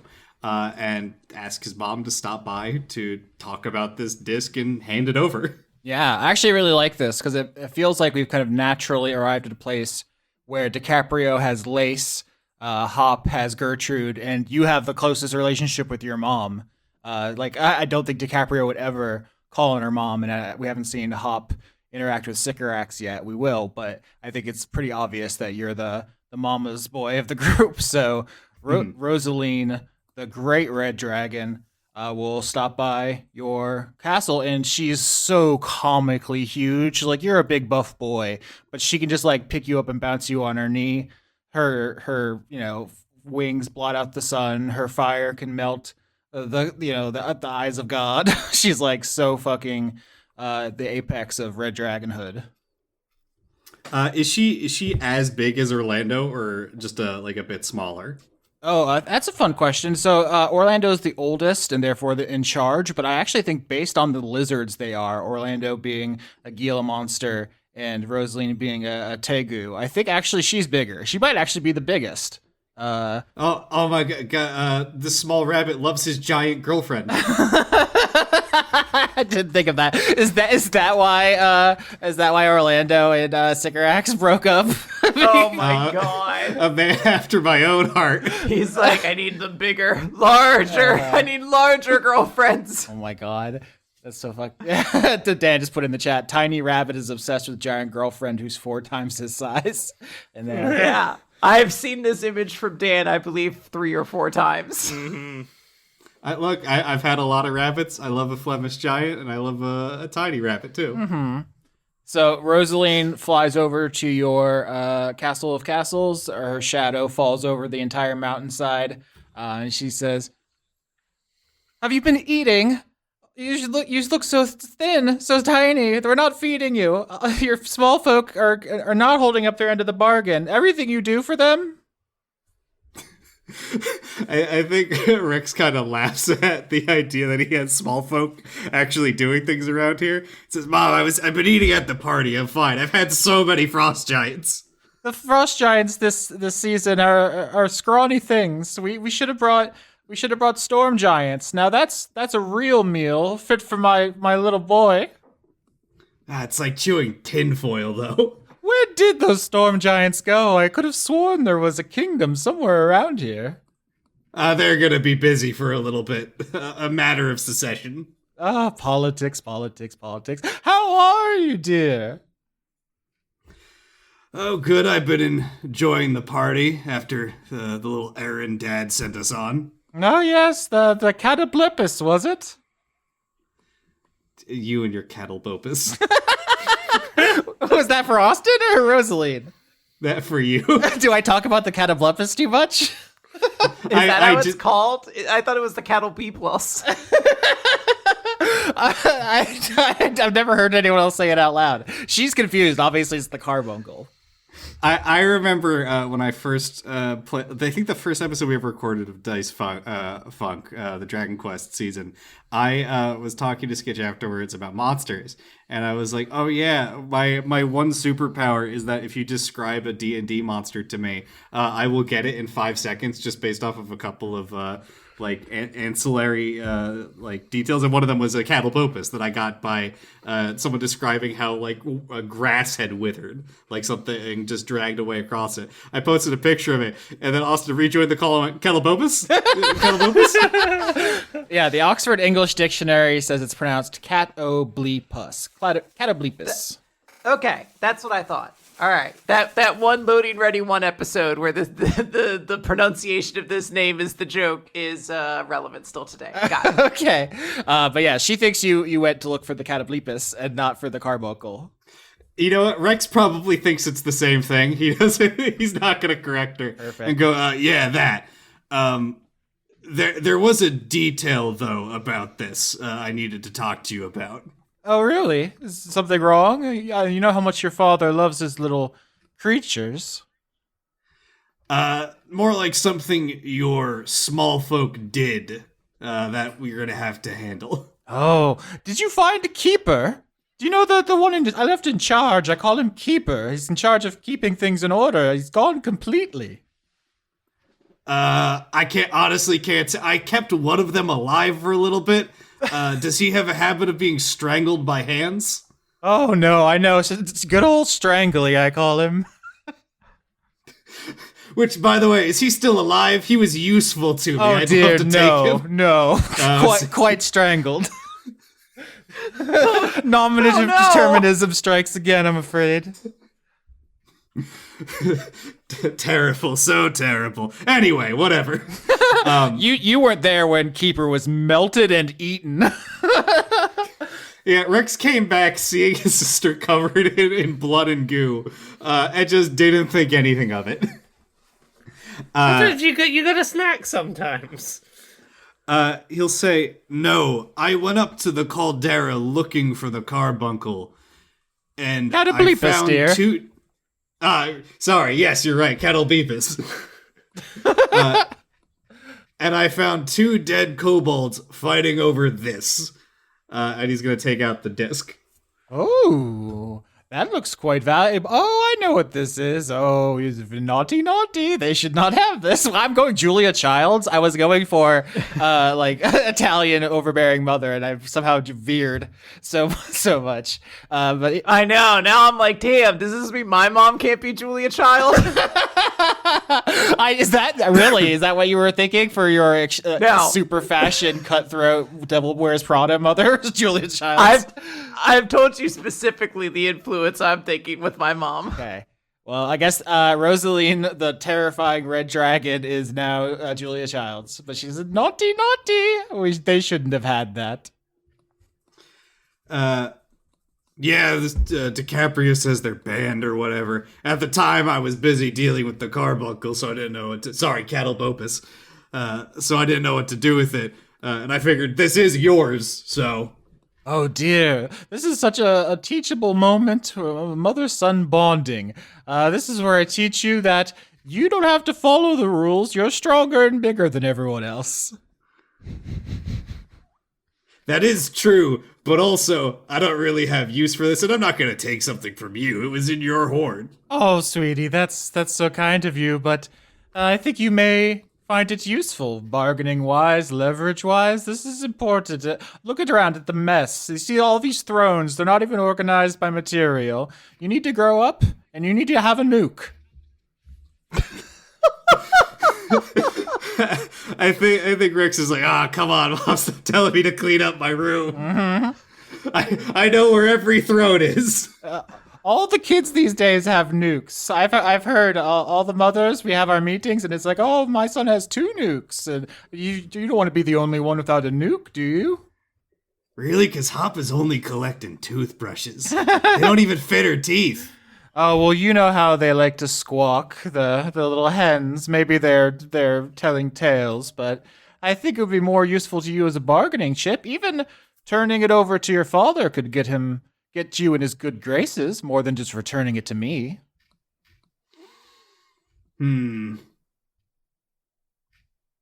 I guess you have a point. At the very least, I mean, personally, I don't think it holds any value for me. Yeah, it's powerful, but where's the fun in blowing up an entire mountain with a dragon in it? I'd rather sink my teeth into them. Rexy Wexy, you have 2 older siblings, and you're never going to catch up to them in age, so they're always going to have more power than you, so you need to be clever. Yeah, they're older than me, but I could hold Hop to the ground with one hand tied behind my back. Not if she has a disc like this. I guess you have a point. Think about it.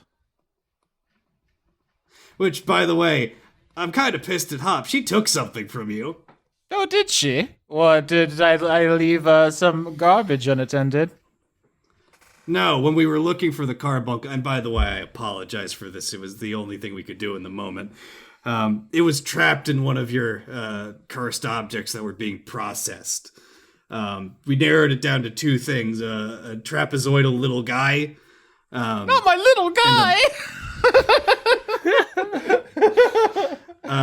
And a cursed bottle that seemed to be drawing something into it. We couldn't figure out what. It turns out it was a genie bottle, and she still has it. Oh, what kind of genie, dear? Steam. Oh, quite rare and powerful. Yeah, so I'm not exactly happy with her having to not returning that yet. Even when I had to go out of my way to make an anklet or something for DiCaprio's mom now to get us out of this whole mess. Oh, Desdemona is hard to please. I don't envy you that, but you should not worry too much about it until an item is processed and brought into the inner sanctum. It is no sin to take it for oneself. Ownership is 9/10 possession, or whatever they say. Yeah, but if you're stronger than them, don't you basically own it anyway? There, he's thinking. He's clever, my boy. She ruffles her hair. Or your dragon head. Do you know what I mean? Yeah. Fuck you. His horns, his spikes, whatever. Any suggestions for what to do about Desdemona? Oh, make her something that's too nice to refuse, but we'll make her embarrassed to show it off. You know, some sort of cape or something gauche like that. Maybe I'll ask DiCaprio. Nah, she's gonna tell me to fuck it up. No, you must be a dragon of your word, but you also must be clever. So, something out of season but beautiful. Fine. How's Dad doing at the party? I know he's always busy with this hosting.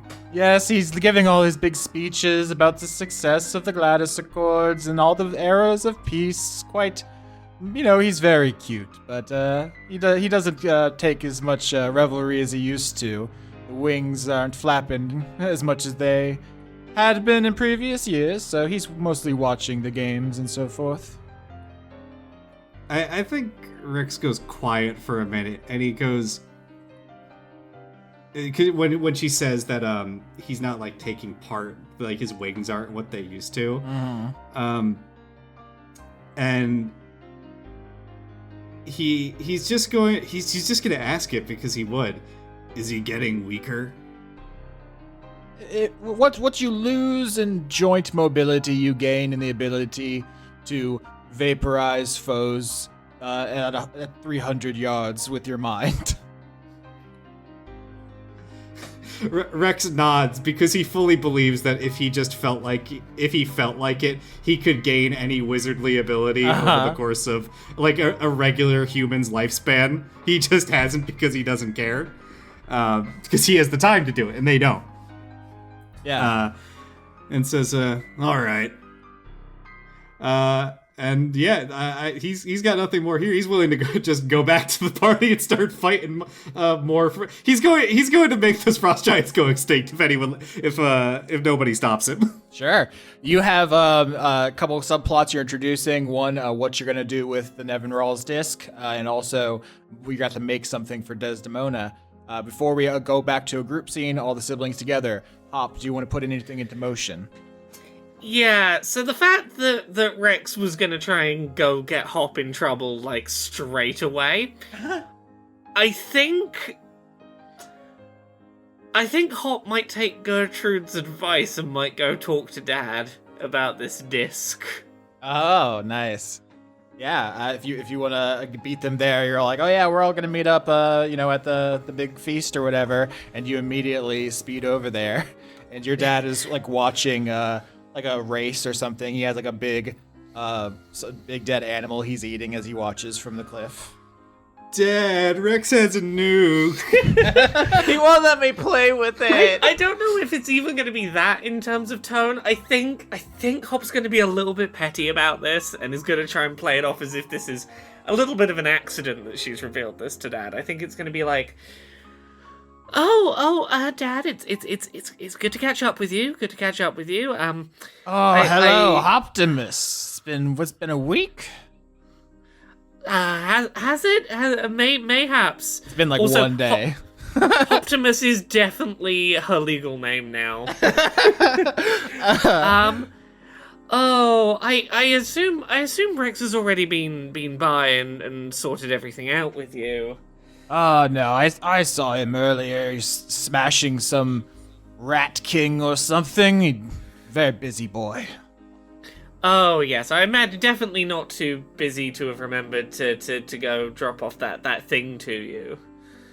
What thing is that, dear? He looks away from the race and his big shank that he's chewing to look at you for the first time. Oh, the magical nuke disc. Your brother has a Navineral's disc. That's the one, yeah. I assumed he'd have brought it to you already. I'd have guessed. Gertrude is over your shoulder, whispering in your ear, "Good, my liege, good." As Orlando pushes away his giraffe leg he was eating, and looks into the middle distance, clearly frustration bubbling inside of him, and he says, "That boy, this is gonna ruin everything." Well, I'm sure he's just doing his errands. I'm sure he'll get around to bringing it to you. I can't imagine he wouldn't tell you about it. Optimus, what do you think about your siblings? Be honest. How do you see them? Very good at what they do. Not much perspective for not their thing. Obviously, DiCaprio is in charge when the three of you are together, but if she can't keep Maximus in line, well, there's an opportunity for you here to step up.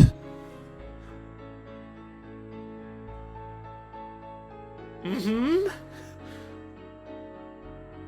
Gertrude, nudges you as if to say, speak up for yourself. Yeah. Take the opportunity. Well, I could certainly try and take the lead and see how that goes. Do not disappoint me, Optimus. I sure won't. Hop is now going, oh god, I got myself in too deep. I have one chance at parental approval. Fuck. It's all on the line. Gertrude nods and smiles and gives you a thumbs up, and it's like, yes, good job, master. But your father seems annoyed and says, I was going to talk to you all when you got here together, but I'm feeling tired. I'm gonna go lay down. Speak to your mother when your siblings arrive. Oh, we'll do. All right, Orlando, the copper and black dragon, flies off slowly, slower than he usually does. He is getting older, as we said, but his acid breath. Austin. Every episode, I'm gonna be like, "Is Dad dying?" Listen, if you all want to roll initiative on him, I think he could take all three of you out in one round. So try it if you want to. But he does fly off, and the three of you, we're gonna end this episode with you all meeting Sycorax, Hop's mom, the big steel dragon, because now she's going to give this talk that he was going to. But what do you three do and talk about before that happens? Oh, when the other two arrive, Hop is gonna go. Oh, by the way, Dad says I'm in charge for this mission. No, he didn't. Yeah, he did. DiCaprio's just gonna say that very casually as she strolls in, as though it was like. That was awesome. No, it says I'm in charge for this one. Yeah, whatever. Where is he? I need to talk to him. He's gone. He's tired. He's exhausted by, certain knowledge of people not being upfront with him about things. Is it because you smell? Did your smell get to him again? You had to go to bed early? No, it's because certain people hadn't told him about discs yet. Wait, did you tell him about the disc? Maybe. I'm gonna feed you that rabbit's foot. Gertrude gets in between you and says, at least someone in this family respects the truth. There's no need to start an escalation here. It simply is a sloppy way of handling things. We're siblings, we should be a team, we should be coordinated on this. I was planning to deal with all of this, and now it is out of our control. So we will simply have to exist with that. Did Dad seem upset that there was a disc out there? Not a huge fan. Not a huge fan. And it's funny that you suddenly want us to be a team now that I've been told I'm in charge. That I'm in charge. Now you want to be a team. Oh, really? As if you did so much to help last time we were out working together. Yeah, I did. I kept the carbuncle from exploding from stress. Yeah, and who made the deal with Desdemona's smallfolk, and who killed all the monsters? We all did things. Some of us were just a little shitty to others of us. I'm glad that you're in charge. Because Dad's gonna see that you're just a small folk pretending to be a dragon. Hop, I really don't think that you want to be the leader of this. Well, I want to give it a try. It might be nice if just for once to feel a little listened to. Next time, take the knife out of my back and stab me in the chest. And he's just gonna brush past her into wherever Sycorax is. Yeah, I think there's also a moment as DiCaprio goes by. She's like, if you wanted someone to listen to you, pay one of your small folk to do it. Damn. I don't have to pay them. They just listen to me. Because you're on their level, Hop. As you all are being quite rude, Sycorax the steel dragon is flying over to meet you. She is a armadillo girdled lizard style creature, as we discussed before. Like a series of interlocking steel plates make up her body, but she is very lithe, almost like a cat. Steel dragons have almost like cat-like proportions and movement to them, and she kind of flies down and in like a friendly approach kind of comes into like hug all of you, or at least like circle you in the way that lizards greet each other. She's very friendly, and she's the head bob. Yeah. Wow, Dan, you put a really cool guy in the. What's this guy in the chat? It's a steel predator. Oh, okay. But yeah, she moves very quickly, just strangely for what you would assume is a very like heavy metal creature. And she says, "Hello, hello, hello. How are you all? Oh, I haven't seen you. A lovely dress." And she's just, immediately gregarious. I think Rex will like do the polite greeting for a dragon of higher rank would be. But he's not saying anything beyond that because he's fucking pissed. DiCaprio will be very friendly. Like, I think this is full, like, whatever the appropriate response would be from, like, a younger dragon to an older one. But she's also going to, like, put a lot of charisma in it. Like, she's definitely very much just like, oh, Lady Sycorax, so wonderful to see you. You look as wondrous as always. Is that a new emotion I smell on you? Oh, yes. This is despair. It's a long purple encoded thought thread. She's wearing, like, a scarf. Someone truly had no hope. Lady Sycorax, you truly have the most divine of hordes. Oh, thank you so much. I actually heard that someone may have escaped my dungeon recently. Let me take a guess. And she looks at the three of you and says, "Is it my little hop? Do you have it?" Oh, one sec. And yes, she's gonna pull out the emotional thread. Yeah. She takes it from you and just smiles, maybe gives you a quick kiss on the cheek. And she says, "I knew you'd have it, Hop. How are you all? Are you eaten?"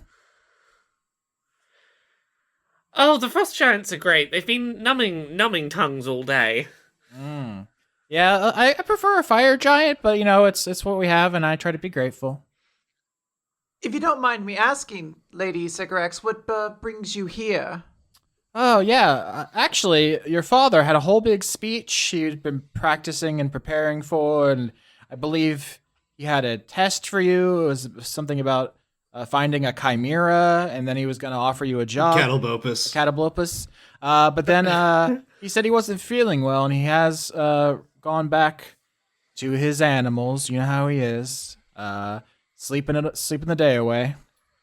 I heard he took a little ill, and I believe he left Hop in charge, actually, of our next mission. She'll actually be leading us this time. Isn't that wonderful? Oh, is that true, sweetie? I didn't hear about that. He told me to fill in for the last part of the speech and stuff, but I didn't hear about that. Well, yeah, he did, and I'm looking forward to my siblings not just using this as an excuse to make the mission go poorly just to spite me. I'm sure they'll both be very, very respectful. Fiery huff. Yeah. I will say the subtext here, Rosaline is immediately fawning, effusive, loving, supportive. Sycorax is like equally nice to all of you. She's not like showing extreme favoritism. Like Rosaline will just say to all of your faces, like, Rex is better than you. And Sycorax does not seem to be doing that. She's go ahead. Oh, I was going to say, I can't wait to meet my mom and we find out that she hates me but loves my siblings. Like, she's super cool to both of them, and we complete the trifecta. Thank you. That's where we're going. I mean, she already had a locket with all her elves inside. I think we said last time. Yeah, that's fair.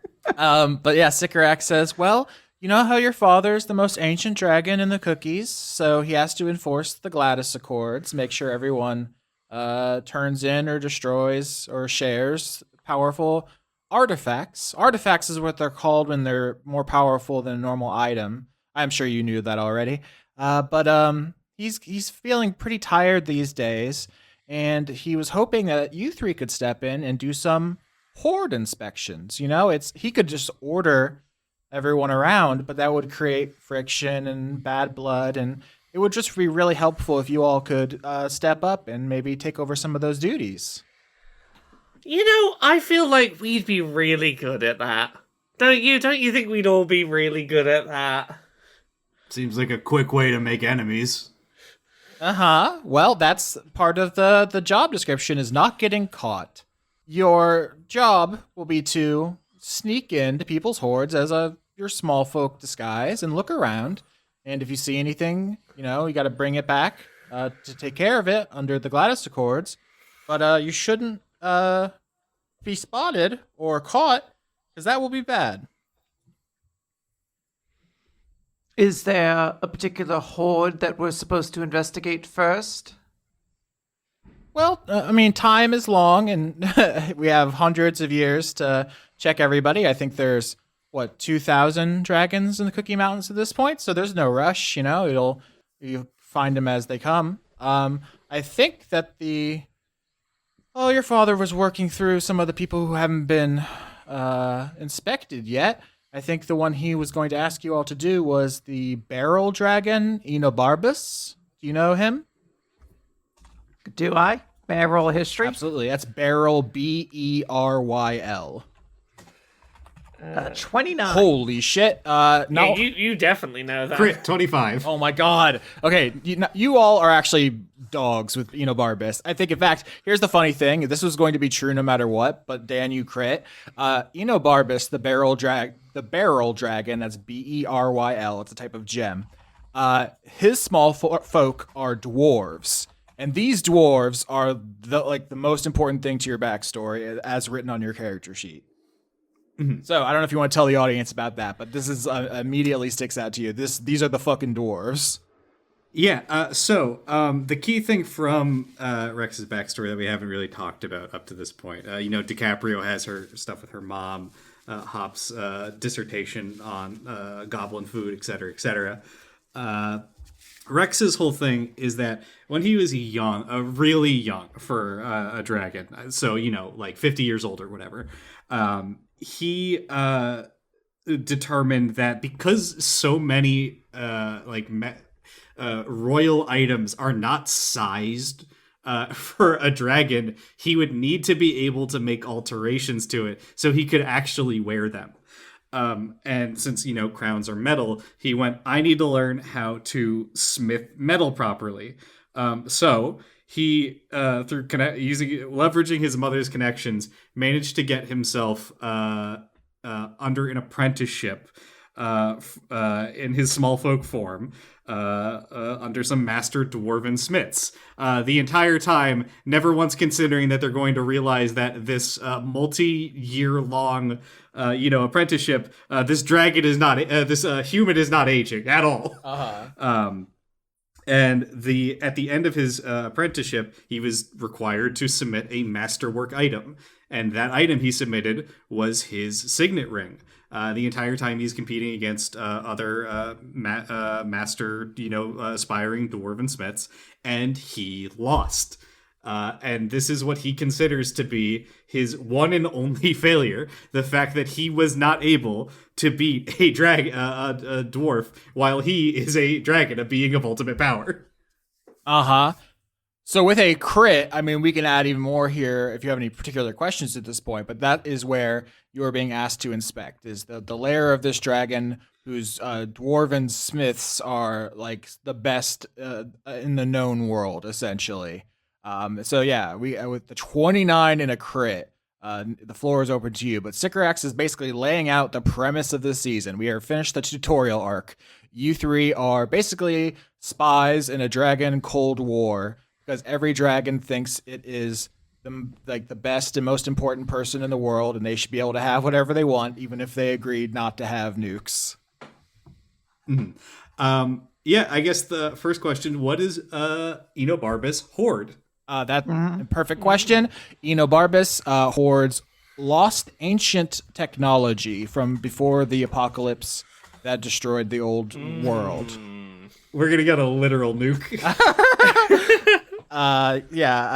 Things of that nature. But yeah, that's why he has all these dwarves who are master craftsmen and smiths, and they are repairing and testing all the technology they can dredge up from the apocalyptic world of previous seasons. So like what kind of lost age? Like, is he getting Samsung TVs, or is this like fusion reactors? Tomahawk missiles. Fusion reactor powered Samsung TVs. I think everything you just said is fully on the table. The issue will be, do you, a pre-industrial lizard, recognize a fusion reactor when you see it? But yeah, I would say everything you just named is 100% in his mountain somewhere. Okay.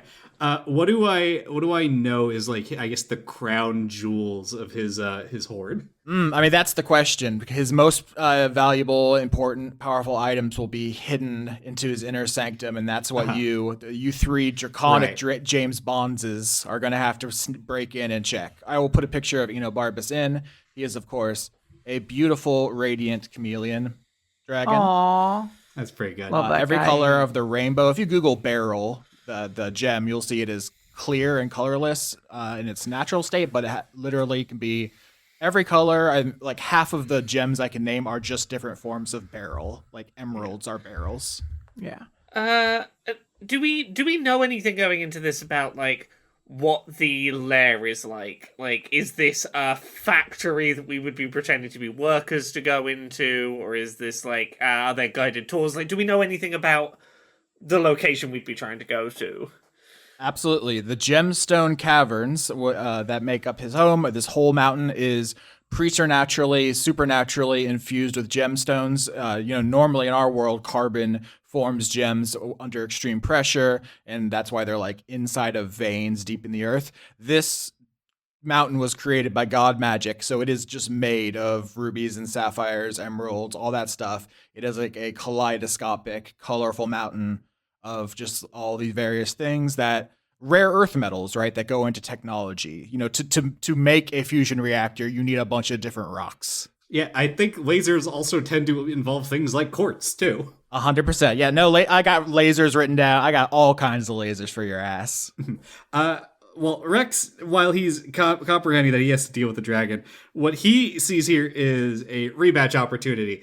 Does he think that dwarf is still alive? And I guess I also picked dwarves because they're long-lived, specifically because of this. So I would assume yes. Absolutely. I think the dwarf who you challenged for the masterwork competition was also a young buck when you went to head-to-head, and now is probably like a wizened, older, like elder sage, So you are still young and, a ruffian, and he is like now full of wisdom.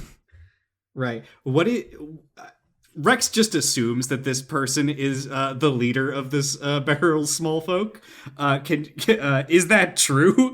I guess. I think he's the most respected craftsman. I don't think there's a leader in the traditional like political sense, because at the end of the day, Enobarbus is the leader, and they all listen to him. Right. What is this small folk's name? Because I think it might be the only time, or one of the few small folk Rex has deigned to remember, mostly out of complete frustration. I mean, I don't have a name prepared. This would be something if Rex Maximus deigned to remember it, then this is your one chance to dredge that up. Okay, hold on. Give me a second here. Dwarven name generator 5e. What are we gonna get? Can I get Gimli? I'm looking for something that I Humdrum deep breath. Good old Humdrum. Oh my god. You never lose a fight if you're going against Humdrum. I gotta write that down. But I will say that this is the season. You are basically going to be sent on a bunch of missions to inspect hordes to make sure nobody has any capital A artifacts. This is already a thing in D&D. I didn't make this up, but artifacts are indestructible by normal means. That's how you know it's a different kind of thing. Obviously, this is inspired by the One Ring from Lord of the Rings. They can only be unmade in a special way. You can't just roll up on an artifact and hit it with a hammer and break it. So yeah, such as the nuke, which you set off and you destroy it. Was Humdrum deep breath? Is that what you said? Yep. I'm writing that out. I can't believe this episode I have to decide but it's between Toxic Yuri and a Humdrum deep breath for the name. An embarrassment of riches. I would think that maybe this is a guy that he cares about quality, right? Hence why he's allowing like a dragon to have an apprenticeship under him, because he knows he's going to get quality out of him. So what probably this guy cares about is results rather than function over form, basically. Yeah, I'm thinking he's a big nerd, essentially. So I think it's an agreeable nerd as opposed to a cranky nerd is absolutely a direction we can go in. Mm-hmm. Rex will sort of like roll his shoulders and go, I think I can get us in. I've just realized having a book of fake history is going to be great for someone who's a nerd for historical shit. DiCaprio's going to say to Rex, "Oh, you have a way in? Are you sure Hop didn't already have one?" I mean, not even letting Hop interject. I apprenticed under his dwarves decades ago. I mean, that sounds as good an excuse as any. I will have craftsman costumes conjured up for all of us in time for this infiltration. And I will start crafting some well-placed lies about the history of technology. And so you still have the Navineral's disc in your inventory, Rex. I will say that a lot of this season, pretty much the core of it, unless something really unexpected happens, is you're going to be deciding what to do with these items you find. If you find them, you can destroy them as you're supposed to, or maybe not. I think your mother's words ring in your ear, that maybe you want some leverage. Maybe think about yourself. So here's the thing. Hop has removed his ability to have this leverage because now I think he was already still leaning against keeping it, right? Even against his mother's suggestion, because he believes in his own power too much, and he respects the power of the disc and might not even really want it destroyed. But anyone that's going to nuke him, that's pussy shit, right? Come on, face me, fight me like a man. Don't stab me in the back, Hop. Yeah, much like I'm sure Rex didn't stab Hop in the back at all by trying to be like, Mom, Hop's got a genie. Yeah. Well, that was also because she got shitty during the immediate aftermath of that fight. You know what that is? Pussy shit. I love this Didn't lore. come take it back, did you, Rex? Did you? Yeah, Mom, I'm gonna get the genie lamp back. Yeah. I think at this point, the party is still going on all around you for miles in every direction. Notably, Desdemona, the giant frilled lizard diamond dragon, flies across the horizon, and you all can see her. But I don't know. I assume DiCaprio pointedly does not mention it. Does not body language betray anything. Nah, I'm thinking that's where she goes to wipe the eye with just the middle finger. It's just that kind of pettiness or something like that. But yeah, the point is Rex is fully planning to destroy this disc or hand it over to be dealt with. I don't know what that looks like. He was going to just go talk to Dad, but Dad has left. 100%. Yeah, this is the thing. Artifacts cannot be destroyed without special procedures that you do not have access to yet. This is something you could have asked your dad, but he is mad at you. Mm-hmm. Look, in my defense, I thought Dad would stick around to be a bit mad at you, but you were probably going to come over with it anyway. It wasn't going to change the trajectory of things other than I got to be like, oh, well, you're going to be a shit at me, I'll be a shit at you. Well, Rex is not going to go into another dragon's horde at this point with a nuke in his pocket. Question then. Do you, bring up, to us that your intention is to destroy this thing? Well, let me first ask this: is Sycorax at all? What is the process to destroy these things? What does that look like? The process for each artifact is individual and unique, depending on its abilities and creation. So she tells you specifically, your job is to extract any artifacts and bring them to your father to be taken care of. And this is where Austin says, or maybe put in your pocket and tell Dad you didn't find anything. Up to you.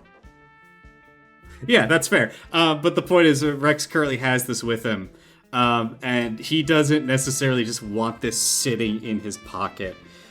Fuck. You know what? You know what? Fine. If Rex is going to, I guess, step away from the party for a bit and ask Hop to follow him for a moment. Hop will follow. Oh, I guess I'll just sit here and drink alone then. You can come too. He just doesn't want to be around Sycorax at this point. Sycorax says, oh dear, where'd you get those glasses? They're so gooey. Oh, darling, this is all the new rage. You're going to be seeing all of the small folk wearing these very, very soon. They often imitate my fashion. I've never seen anything like them. This is just them chatting in the background amiably. Yeah. Rex is going to say to Hop, do you have your magical garbage bag with you? I do. You mind taking it out for a moment? Hop takes it out. Rex is gonna drop the fucking disc inside of it. Okay.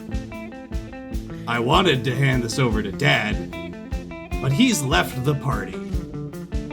And if you want to be in charge, here's your fucking responsibility.